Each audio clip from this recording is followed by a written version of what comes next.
आजिर गल्पर नाम बुझी विचारी काम कले सफलता मिलिब। थरे मालवा ठारे मरुड़ी पड़ा। वर्ष सारा पानी वर्षा होई नथिला। तेणु कृषक और मजुरिया मानक ठारे खाद्य शस्य किछि हेले रहिला नाही।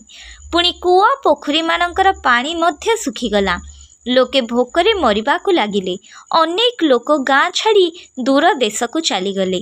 सेही पाखरे गोटे गाँव रे जड़े धनी सेठ रहुथिले। तांक पाखरे अन्न भंडार संचित थिला। लोक माने अन्न बोही नेबा आगरु से बुझी विचार गोटे काम कले ओ अन्य को एमिति बांटी देबा अपेक्षा निज घरे भोजनालय खोली देले और शर्त रखिले जे समर्थ लोक माने गभीर भावरे पोखरी एवं कूଅ खोलिबे। सेथिपाई तांकु पारिश्रमिक भावे अन्न दियाजिबो। एहिपरि अनेक दिन बीतीगला। अनेक कूଅ और अनेक पोखरी खोली होईगला। सेथिरे पानी मध्य संचित होईगला। लोक माने खुशी रे पानी और अन्न पाइले।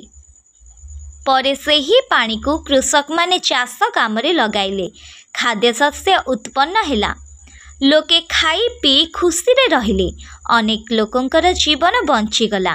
किछि दिन परे पुणी वर्षा हैला। लोक माने ईमानदार होई सेठ को निजर ऋण परिशोध करिदेले।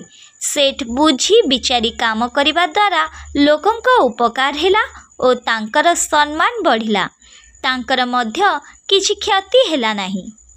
जेउ माने निजर जीवन अन्य मानंक परमार्थ कार्य लगाती ताकु सम्मान मिली थाए। आम देश रे एमिति अनेक विभूति संपन्न लोक जन्म नेइछंती।